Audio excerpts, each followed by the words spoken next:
Have you ever seen something that just doesn't feel right? Something that makes the hairs on the back of your neck stand up, even if you can't explain why. That's how it started for me, on a quiet, unassuming street right in my own neighborhood. It was the bus, the 7:15 bus, every single morning. Like clockwork, it would appear, 7:15 a.m. An old beaten-up bus trundling down the lane where no public transport was supposed to run. Its headlights would flicker erratically, casting long, dancing shadows on the pavement. The route number on the front was always a blur, a smudge of light that you could never quite make out. It was a ghost, a phantom on wheels. I started asking around. I'd ask my neighbor, Mr. Anderson, while he was watering his roses. Hey, have you ever taken that early morning bus? He'd just look at me, confused. What bus? First one comes at 8:30 on the main road. I asked the mailman, the early morning joggers, anyone I could find. The answer was always the same. A blank stare, a shake of the head. No one had ever seen it. No one had ever ridden it. Yet every morning there it was 7:15. This mystery started to consume me. It was a puzzle I couldn't leave unsolved. Was I the only one seeing it? Was I going crazy? The questions looped in my head day and night. The curiosity became an obsession.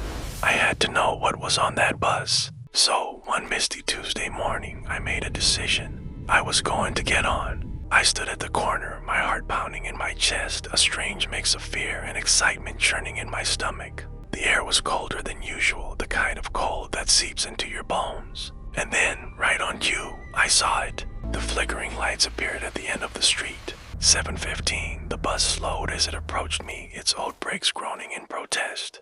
The doors hissed open with a sound like a long, tired sigh, revealing a dark interior. Stepping on felt like plunging into icy water. The air inside was freezing, stagnant. I dropped a few coins into the fare box, but they made no sound, just vanished into the slot. My eyes adjusted to the dim light, and I saw them. The passengers. There were maybe a dozen of them scattered throughout the seats. But they weren't talking or reading or looking at their phones. They were just sitting there, completely motionless. Every single one of them had their head bowed down, faces hidden from view.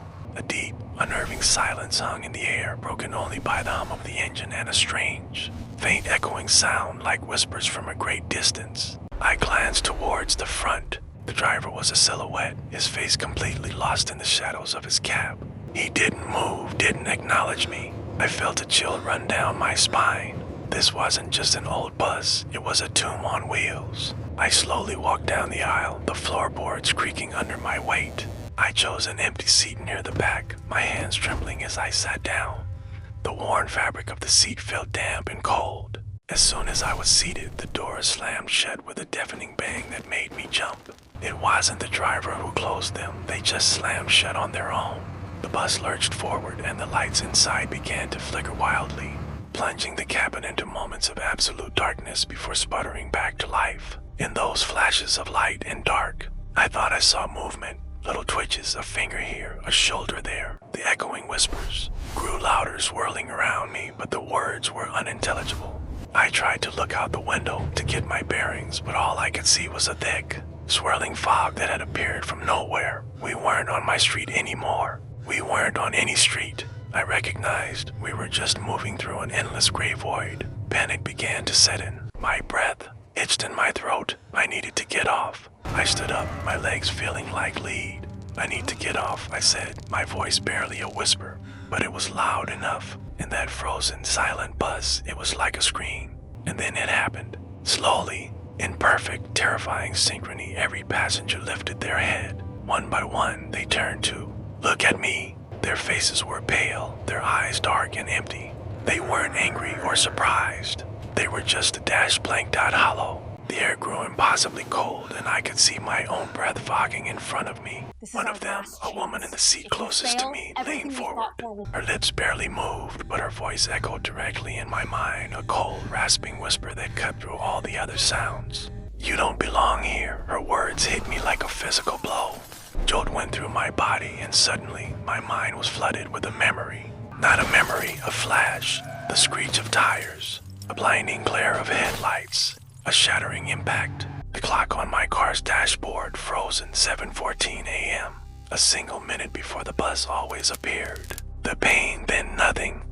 realization washed over me, a tidal wave of ice and horror. I wasn't investigating a ghost bus. I was on it. I hadn't seen the bus every morning and then decided to board it. I had been in an accident at 7:14. I had never made it to 7:15. This bus, this was my destination. I looked at my hands. They were translucent, shimmering. I looked back at the other passengers, and for the first time, I truly saw them. They were like me, lost souls caught between worlds. The driver, still a faceless shadow, never turned around. He didn't have to. He was just a ferryman. The bus didn't slow down. It just drove straight into the heart of the thick, impenetrable fog. The windows turned completely white, and the world outside vanished. The bus, the passengers, and me, we all just faded away into the mist. Ghost Bus 715, bus that never brings anyone back. Thanks for watching. If you enjoy stories that explore the shadows, make sure to subscribe and hit that notification bell. We've got plenty more mysteries to uncover together. Until next time.